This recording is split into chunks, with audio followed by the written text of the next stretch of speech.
Skilų Media pristato.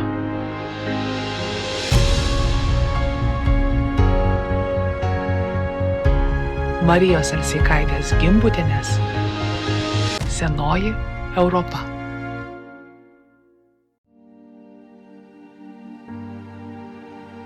Devynmetė Marija Alseikaitė susidomėjo įdomiu, keistu,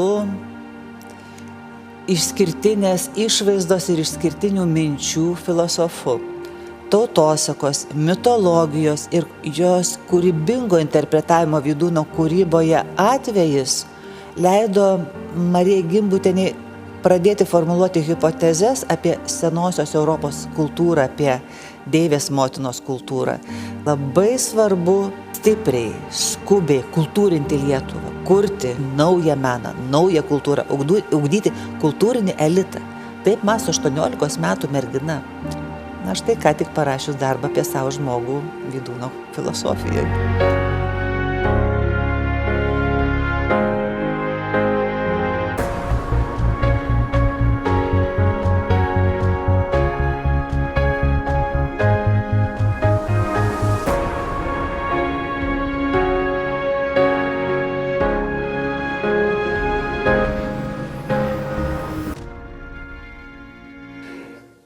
Marija Gimbutienė ir Vydūnas iš tikrųjų turi be galo daug sąsajų, tiek asmeninių, tiek ir kūrybinių, mokslinių. Ir kai Marijai Gimbutienei buvo suteiktas Vytauto Didžiojo universiteto garbės daktaro vardas, kalboje ji dėkojo Basanavičiui, Vydūnui, Vaižgantui ir kitiems šviesiems giminės bičiuliams už tai, ką jinai pasiekė. Ir, atsigręžus atgal į asmeninius ryšius, tai jie svarbu, kad veda Mariją Alseikaitę link mokslo. 1930 metais, Marijai buvo 9 metai, Vydūnas lankosi Alseikų šeimoje ir, kaip Vaclovas Bagdonavičius teigia, galbūt jau tada 9-metė Marija Alseikaitė susidomėjo įdomiu, keistu, išskirtinės išvaizdos ir išskirtinių minčių filosofu. Kalboje Vytauto Didžiojo universitete Marija Gimbutienė primena, kad baigdama Kauno Aušros gimnaziją, ji rašė baigiamąjį rašinį tema "Sau žmogus". Jau tada, sako, aš turėjau drąsos svarstyti apie Vydūno savo žmogaus idėjas jauno žmogaus gyvenime, jauno žmogaus pasirinkimuose. Toliau žiūrint dar po metų, jau kai jis įstojo į Vytauto Didžiojo universitetą, 1939 metais, ji rašo darbą pas Vincą Mykolaitį Putiną "Tautosakos elementai Vydūno kūryboje" ir analizuoja Vydūno dramas, kurias, plačiajam skaitytojų ratui šiandien šiek tiek ir yra sunkiau, jos yra prieinamos. Tai yra dramos, kuriuose, yra panaudojami tautosakos elementai, kaip Marija Alseikaitė rašo, kurie yra neimituojami, nestilizuojami, necituojami, bet perinterpretuojami. Tai yra daugybė Vydūno dramų, nuo pačios pirmosios Pasiilgimas veldėtojo, kur iš svetimų kraštų gimtinė grįžta tautosakos, tai yra dainų ir pasakų suviliotas valdutis ir pradeda tarsi tą naują kūrybinį tautosakos perinterpretavimą ir naują tautos kultūros gyvenimo tarpsnį. Vėliau tai yra ir Pasiilgimas veldėtojo ir toliau yra Probočių šešėlė, kur mes galime sutikti Daivą. Vydūnas sukuria šitą vardą, kuris iš sanskrito kalbos reiškia lemtis dalia. Ji yra tarsi ir tautos kūrybos siela, tautos dvasia, bet ji kaip laima nukreipia tautvydos gyvenimą, tokio sąmoningumo link. Ir taip jinai išanalizuoja daugybę dramų ir manau, tai buvo pirma gilesnė pažintis su Vydūnu. Ir galbūt mes galėtume turėti tokią hipotezę, kad tautosakos, mitologijos ir jos kūrybingo interpretavimo Vydūno kūryboje atvejis leido Marijai Gimbutienei pradėti formuluoti hipotezes apie senosios Europos kultūrą, apie Deivės motinos kultūrą. Ir, toliau būtų galima jau kalbėti apie tos bendruosius bruožus, kurie sieja Vydūno kūrybą ir Marijos Gimbutienės atrastą senosios Europos civilizaciją.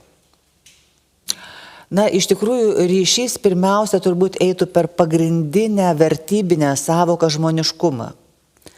Tiek Vydūnui, tiek Marijai Gimbutieniai senosios Europos civilizacijoje, tiek Vydūnui Lietuvos, tarkime, archaiškoje kultūroje ir ateities kultūroje taip pat pagrindinė vertybė yra žmoniškumas. Žmoniškumas, kuris apima ir žmogaus, ir gamtos, ir apskritai gyvybės saugojimą, vertę. Žmoniškumas kaip kūrybos galia, priešinama sugriaunamąją galia. Žmoniškumas kaip lygiaverčių asmenų, tai yra žmogaus ir žmonos, vyro ir moters bendras darbas. Ir manyčiau, kad ta žmoniškumo savoka, jinai labiau gravituoja į moteris. Ir čia vėl, sakyčiau, yra labai svarbu, kad Marija Gimbutienė, ir kaip moteris, bet kartu ir kaip moterų įkvėpėja senosios Europos civilizaciją, būtent apibūdina kaip matristinę, kurioje buvo deivė motina, didžioji deivė motina kaip pagrindinė deivė. Ir čia jau galime kalbėti apie bendrus sąlyčio taškus. Tarkime, Vydūnas pasitelkė deives Laimą, Raganą, Laumę. Marija Gimbutienė laiko šias deives lietuvių tautosakos paveldėtas iš archaiškos senosios Europos civilizacijos. Toliau, tarkime, Vydūnas pasitelkė tokias deives kaip, pavyzdžiui, deivė gyvatė, deivė paukštė, ką Marija Gimbutienė ir archeologiniais tyrimais patvirtina. Čia labai įdomu, kad susisieja ir mūsų mažosios Lietuvos pamario krikštų figūros su karūnomis, lelijomis, gyvatėmis, paukščiais. Taigi, Vydūnui deivė paukštė yra labai svarbi. Taip pat yra labai svarbus tas vandens kaip simbolis, kaip gyvybės prado. Ir turbūt galėtume kalbėti apie tam tikrą tą kūrybinę interpretaciją, nes vis tik tai ką daro Marija Gimbutienė? Ji labai, iš tikrųjų, pasitiki tautosaka ir mitologija. Ji pati 40 metais yra surinkusi 2 didžiulius lietuvių tautosakos rinkinius užrašiusius. Jie dabar yra saugomi Lietuvių literatūros ir tautosakos institute, Lietuvių tautosakos archyve. Ir, ta pasitikėjimas tautosaka, bet ne tik tai kaip archaiška tokia muziejinė vertybė, bet kaip pamatų naujai kūrybai. Ir štai tą patį daro ir Vydūnas. Ir beje, Vincas Mykolaitis Putinas, kuris vadovavo 1939 metais Marijos Alseikaitės darbui, jisai buvo ne per seniausiai išleidęs knygą apie Vydūną, Vydūno dramaturgiją, tai buvo 1935 metais išleista knyga. Ir Vincas Mykolaitis Putinas pastebi, kad Vydūnas naujų būdų interpretuoja tautosaką. Nestilizuoja jos, nesituoja, bet jisai ją kūrybiškai perinterpretuoja, bet išsaugodamas turbūt tas esminės vertybės. Tai tarkime, interpretavimą Vydūnas užfiksuoja savo literatūros kūriniuose, savo knygoje 700 lietuvių ir vokiečių santykių, savo straipsniuose, įvairiausiose interviu. Marija Gimbutienė tarsi atvirkščiai daro, ji suranda daiktinius įrodymus. Ir tai, ką jinai atranda kaip archeologija kasinėdama, atrodo, tai yra irgi tam tikra, tarkime, kūryba, bet jau ištraukta kaip paliudijimas, kaip patvirtinimas iš amžių glūdumų. Bet kas yra labai svarbu, jeigu tai būtų, tiesiog archeologiniai radiniai be interpretacijos, turbūt vargu ar tai susidėliotų į, kaip Kavolis sakė, tą naujai atrastą, vienintelę 20-ame amžiuje atrastą civilizaciją. Tai štai, man atrodo, kad tas kūrybiškumas yra svarbus ir Marijos Gimbutienės interpretacijoje, kurioje mes vėl matome, tarsi Vydūnas ir Gimbutienė sukasi visiškai toje pačioje erdvėje. Ir čia turbūt būtų tada toksai, kaip ir probleminis klausimas. Būtent objektų interpretacija daugiausia sulaukia, turbūt tokių kontroversiškų nuomonių apie Marijos Gimbutienės tyrinėjimus. Ir turbūt lygiai taip pat mes galėtume sakyti, kad ir Vydūno kūryba sulaukia tam tikrų kontroversiškų pasisakymų, požiūrių, kritikos, bet turbūt mums reikėtų ir pripažinti tai, kad mes susidurime su šiek tiek, sakykime, kitokiu reiškiniu nei yra įprasta kūryboje ar archeologijoje. Mes susidurime su interpretacijos fenomenu. Ir tai jau yra ir kūrybiškumo, ir mokslo, intelekto, tam tikra sąjunga.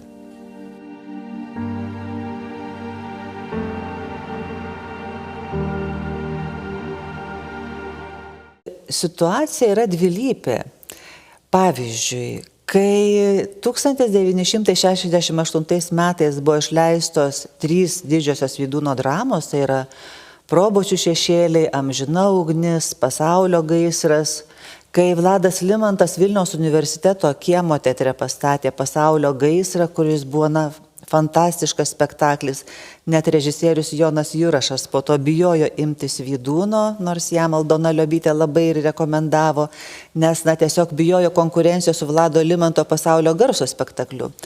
Tai buvo tam tikras proveržis. Tai buvo tarsi, sakyčiau, vienas iš pirmųjų žingsnių link sąjūdžio. Tai buvo tiesiog, galbūt ne tik akademinės bendruomenės, bet tai buvo, Lietuvos šviesuomenės, manau, didžiulis įvykis.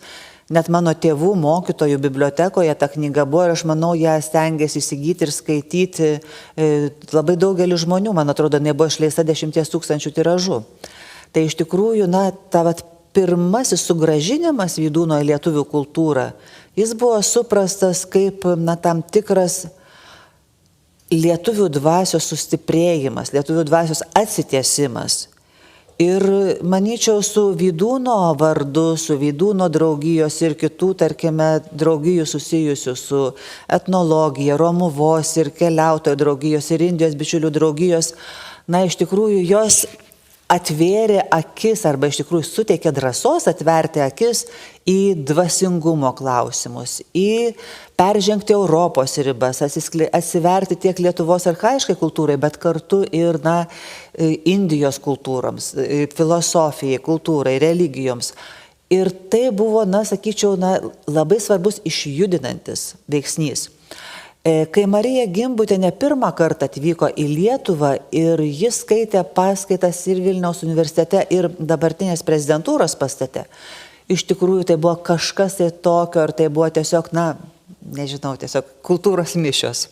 Tai buvo tiesiog žmonės visi euforijoje, buvo be galo įdomu. Ir manau, kad abiem atvejais tai buvo labai svarbu, kad į mūsų kultūros erdvę kaip legalus svarstymo objektas sugrįžta dvasingumas, dvasingumo klausimai. Kita vertus, tarkime, Vydūnas yra mažosios Lietuvos kūrėjas, filosofas, kultūros veikėjas. Jisai tarsi atstovauja kitai nekatalikiškai tradicijai.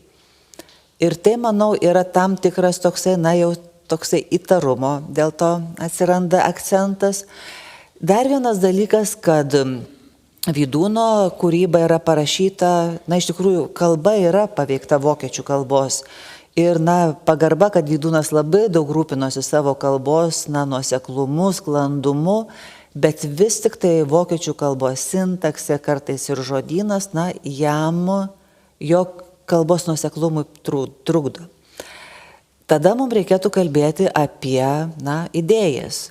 Vėlgi sako, kad Vydūnas nėra originalus filosofas, jisai yra tiesiog, tarsi gyvenimo išminties mokytojas. Jisai perima ir perduoda mums daugybę puikių, bet, tarsi ir kitų autoritetų išsakytų idėjų. Tai apibendrindama turbūt sakyčiau, kad Vydūnas mums siūlo tam tikrą gyvenimo filosofiją, gyvenimo būdą. O tas gyvenimo būdas yra asketiškas, kietas, jis atveria vaizduotę, atveria tam tikras, leidžia peržengti tam tikras naujas erdves atrasti mums. Bet tai nėra komforto zona. Taigi Vydūnas mus provokuoja išeiti iš savo komforto zonos ir tai negali būti populiaru, tai negali būti masiška. Ne kiekvienas nori, ne kiekvienas iš savo tingėjimo galbūt norėtų gyventi valgydamas per dieną 5 lazdyno riešutus. Tai jau jeigu kalbėtume apskritai apie tą tokią sveikatos Vydūno filosofiją ir praktiką. O Marijos Alseikaitės Gimbutienės atveju, manyčiau, čia irgi buvo keletas tokių dalykų, kad taip, tai buvo knygos parašytos anglų kalba. Jas reikėjo išversti. 3 knygų vertimas pavadinimu Senoji Europa pasirodė berods 1996 metais.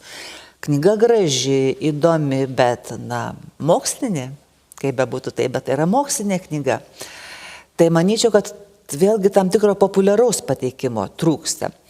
Ir galėjo būti svarbių pokyčių 2016 metais patvirtintos naujosios mokyklinės programos, kai į lietuvių kalbos ir literatūros programą buvo įtrauktos asmenybės, tarp jų ir Marija Gimbutienė.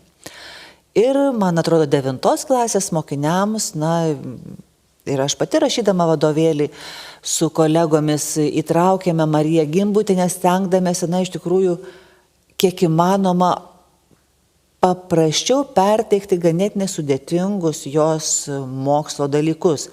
Ir čia mes, tarkime, dirbome su Daiva Vaitkevičiene ir labai daug diskutavome, kaip reikėtų mokinį intriguoti, įvesti į jos atradimus.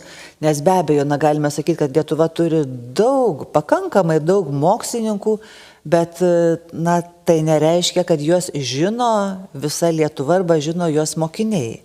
Nes yra įvairiausių ir gamtos mokslų, ir humanitarų, ir turbūt ir tą patį Algirdą Julių Greimą netiek daug kas žino.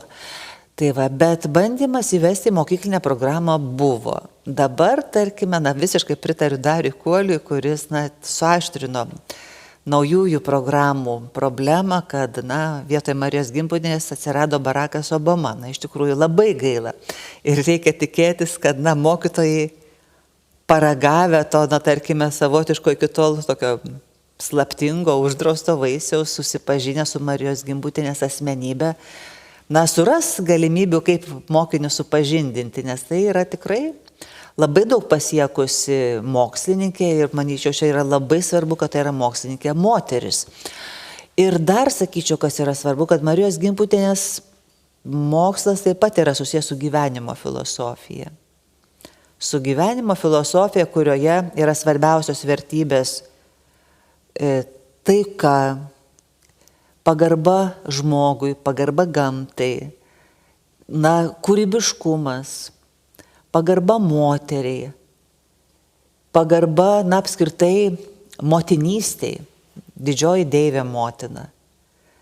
Ir tai yra vėlgi tam tikra tokia labai, sakyčiau, stipri vertybinė sistema, kuriai daugelis gali tiesiog nepritarti, nenorėti pritarti. Tai sakyčiau, kad Vydūnas ir Gimbutienė mūsų mąstymą provokuoja, kiek mes esame atviri priimti tai, kas mūsų išankstiniam nuostatom nepriimtina. Nes vis tik tai mes esame išaugę tarsi ir tokioje indoeuropietiškų, patriarchalinių vertybių visuomenėje ir tai mes perimame kaip savaime suprantamą dalyką, o Vydūnas ir Gimbutienė sako, kad tauta atsigauna tik tai iš moterų.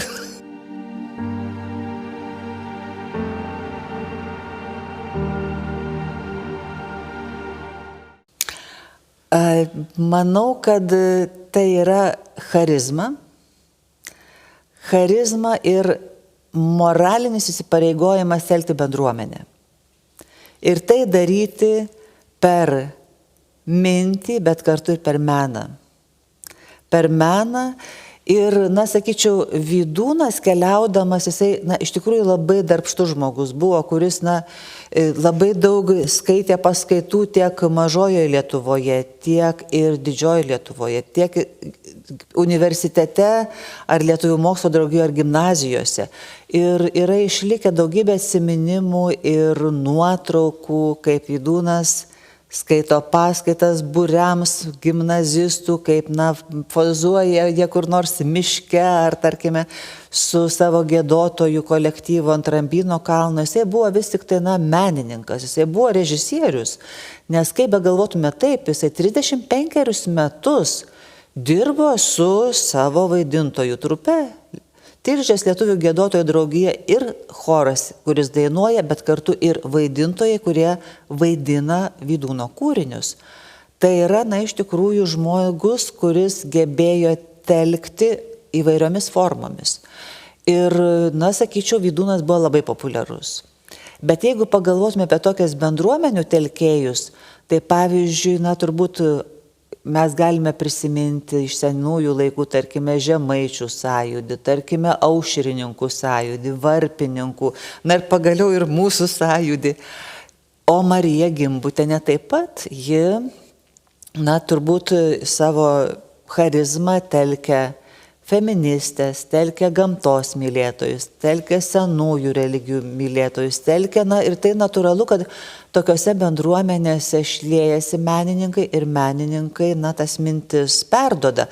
Jeigu konkrečiau, tai tarkime, Vydūno kūryba didžiulę įtaką, bent jau patys pripažino, kad padarė ir inspiravo kūrybiniams ieškojimams, pavyzdžiui, scenografą dailininką Liudą Truikį.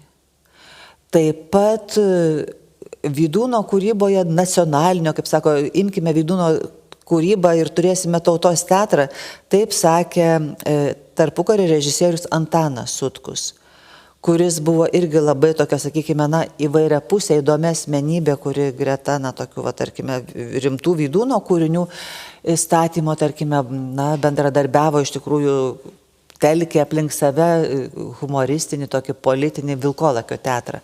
Ir turbūt galėtume sakyti, kad tų pavyzdžių iš tikrųjų galima surasti daug, tai sakyčiau, kad tai yra darbas būti su žmonėmis, tarp žmonių, įsipareigojimas. Ir tai, manau, yra kur kas, galbūt ir panašu, bet ir manau, kur kas sudėtingiau nei šiuolaikiniai, tarkime, Facebook'e ar kitose socialiniuose tinkluose būriami, tarkime, burbulai. Nes vis tik tai yra susiję ir su labai nuosekliu ir sunkiu darbu. Nuolatos, diena po dienos, metai iš metų bendrauti, dirbti su tai žmonėmis. Taigi, neužsidaryti vienumoje ir mėgautis kūrybiniu įkvėpimu, bet greta kūrybinio darbo dar ir dirbti visuomeninį darbą su daugybė žmonių. Tai čia, sakyčiau, tą tokią charizmą ir darbštumą turėjo taip pat ir Vydūnas ir Gimbutienė. Atpažįstu toje pačioje Gimbutienės kalboje 1993 metais Vytauto Didžiojo universitete, kai jis sako, kad laisvas žmogus, jai svarbu būti laisvu žmogumi, laisvas žmogus niekada nebus toks kaip kiti, nebus pilka avelė tarp pilkų avių bandos. Turi turėti laisvas žmogus dvasinės stiprybės, būti kitokiu nei kiti ir tik tai būdamas kitoks nei kiti, tu pasieksi tai, kas tau esmiškai yra svarbu. Tai čia, manau, yra, sakyčiau, Vydūno palikta formulė, kaip kiekvienam žmogui siekti ir pasiekti tai, kam jis yra labiausiai gabus, ką jisai labiausiai mėgsta, nesižvalgant į kitus. Sakyčiau, tai yra ir paprasta, bet kartu ir velniškai sudėtingas kelias. Būti kitokiu nei kiti, bet atkakliai siekti, drąsiai, nebijoti siekti savo esmės išsipildymo. Tai manyčiau, kad Marija Gimbutienė savo esmės išsipildymą pasiekia, tai paliudija taip pat ir mes galime sakyti, kad jos žodžiai taip pat yra labai, mus skatinantis į savo keliu. Bet įdomu yra tai, kad būdama 18 metų į dienoraštį labai programiškai numato savo ateitį. Kad ji, matydama, kad Klaipėdos kraštas, mažoji Lietuva atplėšta. Jis sako, kad reikia labai svarbu stipriai, skubiai kultūrinti Lietuvą, kurti tautosakos pagrindo atsispyrus naują meną, naują kultūrą, ugdyti kultūrinį elitą. Taip mąsto 18 metų mergina. Ir, kaip sako, prakeiktas lietuviškas mažmožių pamėgimas, kai svarstom, ar tai verta, ar neverta, galiausiai neverta. Jis sako, aš eisiu iki galo, eisiu kultūriškų kelių ir, manyčiau, kad tai, štai ką tik parašius darbą apie savo žmogų Vydūno filosofijoje. Taip, kad manau, kad ką tai rodo, kad mes kartais gal nepakankamai vertinam jaunus žmonės, mes neturime apie juos pakankamai žinių, bet tokie pavyzdžiai tiesiog padrasina ir tą jauną 18 metį ir 17 metį ir 16 metį tiesiog drąsiai svarstyti apie savo misiją pasaulyje. Taip manyčiau, kad tai yra tikrai įkvepiantis dalykas ir pažintis su Vydūnu ir Gimbutiene mums atveria ne tik tai praeitį.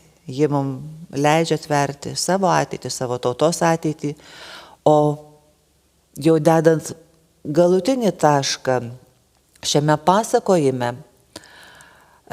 minint Vydūno jubiliejų buvo Lietuvių literatūros ir tautosakos institute surengta tarptautinė konferencija, joje buvo ir svečių iš Vokietijos, ir po tos konferencijos Detmolde buvo pakabinta atminimo lenta Vydūnui. Ir pagrindinis akcentas, kurį įžvelgia vokiečiai, kuo Vydūnas yra aktualus šiandien, tai būtent buvo ES pramatymas. O dabar mes galėtume sakyti, kad ir žmoniškumo kaip turbūt svarbiausios vertybės, kuri gali išgelbėti šį mūsų gyvenamąjį pasaulį, žmoniškumo vertybės teigimas kaip esminės vertybės. Galvoju, gal dar vertėtų pasakyti, kad Vydūnas su ypatinga atida žiūrėjo į kuriančias moteris. Ir su ypatinga atida žiūrėjo į, tarkime, Martą Raišukytę, jo pagalbininkę, įkvėpėją, jo pagrindinių vaidmenų vaidintoją, bet įdomu tai, kad jisai su ypatinga atida stebėjo Sofiją Kymantaitę Čiurlionienę. Ir, jų bendrystė ir Vydūno mintys apie Čiurlionio kūrybą, jos, sakyčiau, irgi buvo toli pramatančios Čiurlionio interpretavimą.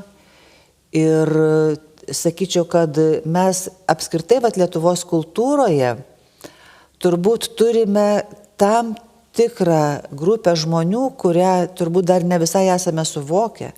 Tai yra žmonės, kurie mum yra palikę savo sukurtus arba atrastus pasaulius. Ir štai čia, sakyčiau, mes galime kalbėti apie Mariją Gimbutienę su senosios Europos arba deivės civilizacijos atradimu ir išaiškinimu mums. Mes galime kalbėti apie Vydūno sukurtą pasaulį, kuris nėra toks kaip šis. Ir taip pat mes šiais metais, minėdami Čiurlionio jubiliejų, taip pat kalbame apie Čiurlionio sukurtą pasaulį, apie tą pasaulio viziją. Ir tai yra turbūt tam tikras Lietuvos kultūros svarbus fenomenas, kad mes turime ne tik realistus ar, tarkime, abstrakcionistus, bet mes turime būtent tuos savitų pasaulių kūrėjus arba žmonės, kurie mūsų žinias, mūsų vaizduotę praturtina tam tikrais kitokiais pasauliais, kurie galbūt yra šio pasaulio idealieji provaizdžiai. Tai, tiesiog galbūt kažkur šita mintis.